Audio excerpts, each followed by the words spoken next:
Well, Josh, look what I've bought for you today. Beautiful. You comment on my cookies last week. That looks sensational. That's my cornflake cookie with currants. That's good. Good size too. Yeah. You don't make small cookies. No, I don't want little tiny ones. That's a serious cookie. A bit substantial. That's delicious. Good job. I like that. Well, welcome to Pastors Chat for another week. Good to see you. Yeah, great to have you joining with us. Now, today we're looking at the topic of relationships. Ooh, that's a big one. And we're going to be Great topic. giving a bit of a top tip on three different areas of relationships. Firstly, a top tip for a dating couple. So there's plenty of people within our congregation that are dating. And doesn't mean that you're a teenage dating. This could be someone quite later in life if you're dating. We don't want our teenagers dating yet anyway. No. Particularly one girl in particular. Yeah, that's right. All right, she can wait till she's about 45, I think. Yeah, 45. There we go. I won't say who that was. Yeah. The second tip we're going to give is to a newlywed.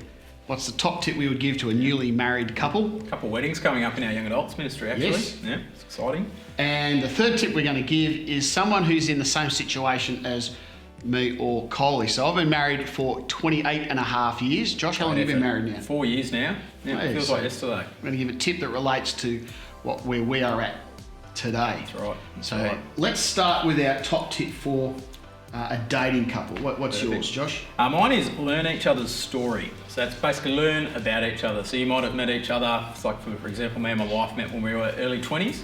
There was a lot we didn't know about each other. But even if you've known someone for a while, you don't know that much about them. You don't know about their background, their family. And we found one of the most best things that we ever did early on in our relationship was just learn each other's stories, learn about their hard times, learn about how they've become who they are, about their testimony, how they came to know Jesus, and just all those different things. And really enjoy it. It's really good to do with good friends as well, but really highly recommend learning each other's story. So just give each other a bit of time to learn and reflect on your life story and then tell it to each other. It's a great date. You need a bit of time, but really my old senior pastor from Hobart used to always say, go slow and get to know. Yeah, it's a good one. You just talk about being best friends first, so that when you do get married, you're marrying your best friend. That's right. Excellent advice. What about you? What do you got? My first one, and this is probably mine comes from sounding like a little bit of a parent, but this is something that I always spoke to my kids about, and I've recommended to some of our youth, and I've spoken at some of our youth events around relationships, and that is to set honest and clear boundaries. It's a good one. We're in very much a lot of temptation in our culture.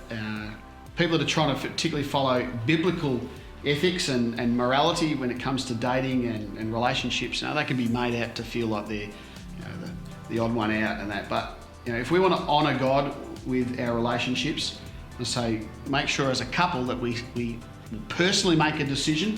What is the boundaries? What am I prepared to do? What am I making a decision? I'm never going to cross that line. And then communicate that with your boyfriend or your girlfriend, and then really then allow that boundary to define your ongoing behaviour as a couple that's dating. So, for example, again, maybe we've talked about this a lot over times with different people, but as a Christian young couple, you'll make that decision, as the Bible would teach very clearly, that sex is for marriage. So we make a decision, right, I'm not going to have sex until I'm married. So that's the boundary that we set. We then allow that boundary to shape our behaviour.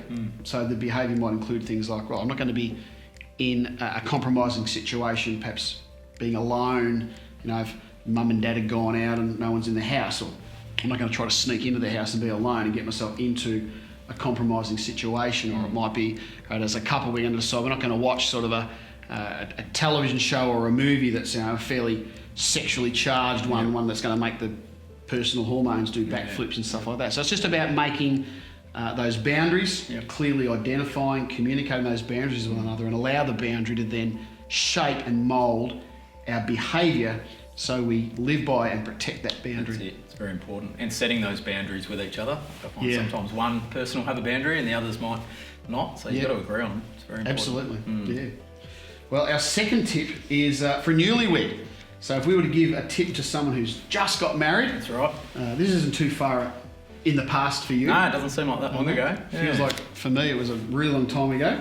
But what would be your top tip for a newlywed? I'm going to go. So one of my tips is just learn to have your own time. So when you go from dating, like we were just saying, then all of a sudden you move in with each other when you get married and you're living together.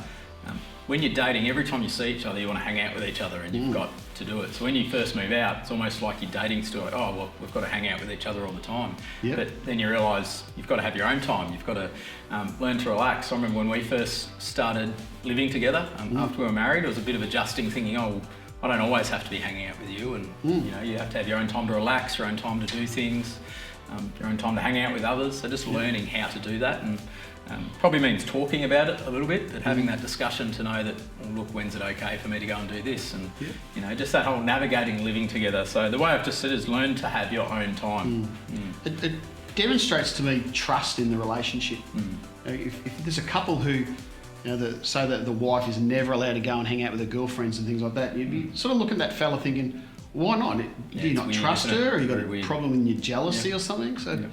Bit of an unhealthy if there's always got to be together every single place. Yeah, exactly. And all of a sudden you don't have that go home time and all of that, and you got morning time and before work, so you see a lot more of each other. So it is important to keep having your own time. What have you got? To newlyweds, I'd say to create your date night and make it a non-negotiable. Now, when I think back when Coley and I first got married, we were so busy. I had band practice, church every week, leading youth group, running a Bible study at home, and it just seemed to be every day, you know, we were working full time, every night we were out doing stuff, and so we were just busy. And then a year after we married, we moved to Wollongong, where I started Bible college, and life got even busier with me studying full time, Kylie looking for work. I'd have night classes, I'd be trying to finish off assignments, I'd be at the church constantly, I'd be playing in my band around places, and we were just so busy. And I didn't realise, but Kylie was starting to feel quite neglected, you know, sitting home night after night after night on her own while I'm off doing ministry for the Lord, that kind of thing. But when we moved to Hobart and I started my first ministry, again, my senior minister, Clinton, he was very, very strong, and he would say to me constantly about having my day off and always having that day off and making it non-negotiable. So that day, which is Wednesday, and I set that 25 years ago, and still today, every Wednesday is my day off, and it's a non-negotiable. So it's my day to be with Kylie. We'll go out for breakfast, we might go for a walk, we'll go out for lunch. These days, Wednesday evenings, all the kids come around, we have our family night, and that's a non-negotiable. So it has to be something that is, you know, extremely urgent, extremely important for me to ever do something else on a Wednesday. So, you know, it might be Friday night. Every Friday, so right, this is our date night. We're going to go out for dinner, go out to the movies. That's our date night. So in the midst of all the business of the week, Friday, it might be Saturday morning. Every Saturday morning, we're going to go for a walk. We're going to go and have breakfast, and it's a non-negotiable. So if someone else rings up and says, hey, do you want to go to the footy? No. Saturday, you know, particularly Saturday morning, that's my time with my wife, or time with my husband, or if one of the girls rings up, hey, you know, we're doing a bit of a make-up party, do you want to come around? No, that's my date day with my husband, sort of thing. So it's about creating that time so it's just us as the couple, and it's absolutely non-negotiable. Lisa and I like to go out for breakfast every Saturday morning. It's dreadful because the cafes are closed at the moment. Can't have Eggs Benny every Saturday morning. But I've missed my Wednesday lunches. Yeah, so the dating's a little bit different lately. Yes. But still very important. I was going to say don't stop dating was one that I thought about saying. It's so important. Yeah. Well, the third tip we want to give is to someone in the same situation as us. So again, I've been married 28 and a half years. You've just passed your 4 years. So what kind of advice would you give to someone else who's been married around that 4, 5, 6 years? Yeah, mine was just, this is someone I quote a lot, Andy Stanley, but he always usually saying to say in marriage, it's a submission competition. So it's just not in that, a lot of people see submission as a negative word, but it's just in that idea, like the Bible says, just constantly look for ways to serve each other. And if you're always looking to serve each other as much as you can, it might mean doing the dishes, it might mean taking the trash out, it might mean taking them on a date, any of that sort of stuff. But if you're always looking to serve and not be served, like Jesus says, that's always going to be good. Now, I think that's probably good marriage advice for at any stage, but I think it's something that you just need to keep remembering, especially I find at 4 years now you've settled into marriage a bit and you can get a bit complacent, you can get a little bit, what's the word? The honeymoon's over. Yeah, exactly. You're sort of just settled into marriage, so you can start to be a bit lazy on a few things. So I try to always remember got it written on my desk, but submission competition. I like that. Submission competition. Yeah. Helps because I'm a competitive person too, so it helps just make me continue to do something like that. Yeah. Well, so after 28 years, I've probably, hopefully, learned a lot of things, but the tip that I'll give to anyone who's been married, particularly for a long, long time, is don't ever stop doing the things that you did when you first started dating. What I mean by that is that, when we think back to our dating years, the whole purpose of dating is I'm trying to win that person over. I'm trying to prove my love to that person. And in many ways, I'm trying to act and behave in a way so that that person would fall head over heels in love with me. At least that was my whole goal when I started going out with Coley. I wanted to prove my love to her. I wanted to shower her with gifts. I'd always be buying her chocolates and flowers and little things. If we ever went out for dinner, I never wanted her to pay. I'd always be the first to pay. I wanted to do anything I could to treat her and to treat her well, to make her feel really, really special. And again, prove my love to her and really win her over and make her really fall in love with me. But after, as you said, 4 years, after 10 years, after 20 years, marriage can get very, very stale. We take each other for granted and we just think, well, whatever, and we just lose that passion. So I would say to couples, do those things that you first did when you were trying to really win over your husband or your wife, or at the time your boyfriend or your girlfriend. Those things where you were desperately trying to prove your love in so many different ways. So go out for dinner as often as possible. Surprise the wife or your husband with a night out to the movies, or go home, fellas, with a nice big bunch of flowers and a box of chocolates for no reason. Not just on birthdays and Mother's Day or Christmas or whatever, but for no reason. Just treat your wife.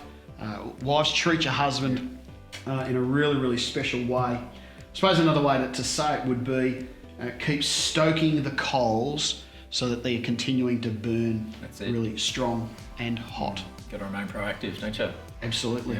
If you're under Woolworths at the right time of the day, the flowers are pretty cheap sometimes. So, Maltesers might be on special for $2.50. Laughing. So I hope that some of those tips really encourage you. So whether you are a couple that's dating, or you're a single person that's hoping one day to be dating, whether you've just got married, you've been married for a year or 6 months or so, or whether you've been married for 28, 30, 35 years or even longer. There's things that we can be doing to be nurturing that relationship, going deeper and deeper, remaining absolutely head over heels in love with one another. If you've got a good point, put it in the comments. We'd love to see some of the other comments that you guys have got, because everybody's got different wisdom when it comes to marriage and relationships and dating. So pop them in the comments under the video, your tips for different types of and relationships that are going on. That's right. Oh, fantastic. Excellent. Good stuff, Josh. No worries. So have you got a question of the week for us this week? Question of the week, yes. I've had some question around what are our favourite hobbies or collections. And when I saw that question, I got a bit excited because I've got a few big collections there. So 3 main things I collect. Firstly, I've got a huge collection of CDs. I love music, but primarily CDs of Christian hard rock and heavy metal. A lot of people are very surprised to see how many. I've got over 1,000. Officers, chockers. Absolutely chockers, as you'll see from the picture here. But I've got a huge collection of these Christian hard rock and heavy metal CDs, and I just love to listen to them. I crank it up nice and loud in the car, in my office if no one's around. I'll put them on a little bit when I'm out doing stuff. I'll rip them onto my iPod and all that. And I just love listening to the music. People get surprised that there's just a handful of Christian heavy metal CDs. All these bands, and got a lot of really rare ones that are very, very hard and highly sought after these days by the collectors. But that's my first collection I'm pretty proud of, is my CD collection. Another collection I've got, and we mentioned a couple of weeks ago that we both love reading, and one of the things I love to read more than anything else is autobiographies. Particularly autobiography from that person's own memories and experiences. And most of the autobiographies I have are of rock stars and TV stars. People I've listened to their music, watched their movies, their TV shows. I love to learn from their ups and their downs. Sometimes their most ridiculous decisions I've ever made. You learn so much from them. learn about how they got to the top and how they stayed at the top, then sometimes the mistakes they made that made them sort of crash right down. I love the seeing their bottom. perspective in autobiographies and not the media's. Oh, absolutely, yeah. And it can be very, very different. They give a different reason for why certain things happen. So you can sort of quite a great collection of autobiographies. And my third collection, and probably by far my biggest collection, and that is my retro video game collection. It's a good collection. I love retro video games. Now, I've got a brand new Xbox One, but I hardly ever use it. It's pretty well a Netflix machine. I hardly ever play games on it and things, but I've got a little shed in the backyard. I call it my game cave, and it's all set up with my retro consoles and games. Oh, nice. Atari 2600, Commodore 64. You got a Vectrex there? Oh, I got my Vectrex. And when we were young and we skipped out on youth group because we saw the Vectrex and we got to play Vectrex. Most people right now thinking Vectrex. What in the world's a Vectrex? One of my biggest collections is my original Xbox collection. Yeah, right. I'm now closing on 600 games just for the original Xbox. Surprised they even made 600 games for that one. Yeah, well, I'm getting close to a full set. That's my goal. Oh, wow. A full Australian set of games. I don't know if I'll get there, but I'm always looking for stuff. Always looking for old computers, old consoles and things. So that's my 3 collections that I'm pretty proud of. There you So, go. what about you, Josh? Yeah, so I have a few. I love Geelong. It's one of my favourite. Geelong Absolutely. Cats, actually, I should say. So football. I love football to play it. I love to watch it.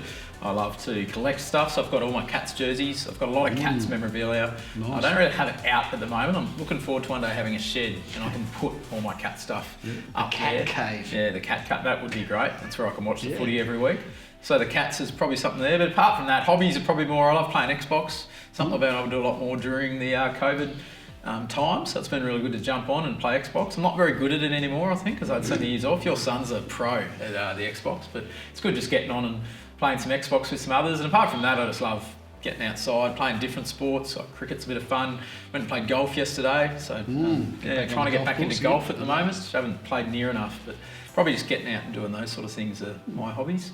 And collections, I don't have heaps. Like to get books, like to get DVDs, but I couldn't say I've got an awesome collection of any of those things. Don't mind I've got a lot of Simpsons stuff as well, I should say, actually. Yeah, I've got all of the good seasons on DVD, and I've got lots of little figurines and books and any of that sort of stuff. Yeah. Nice. It's always good to have some hobbies. So what are your hobbies? Do you collect something? Again, add them into the comments below the video. Who's your favourite Cats player? What was your favourite Cats finals moment? There's only one answer to the favourite Cats player. It could be Sarah Sarah or or Judy. who was your second favourite Cats? Yeah. But thanks for joining us again this week for Pastors Chat.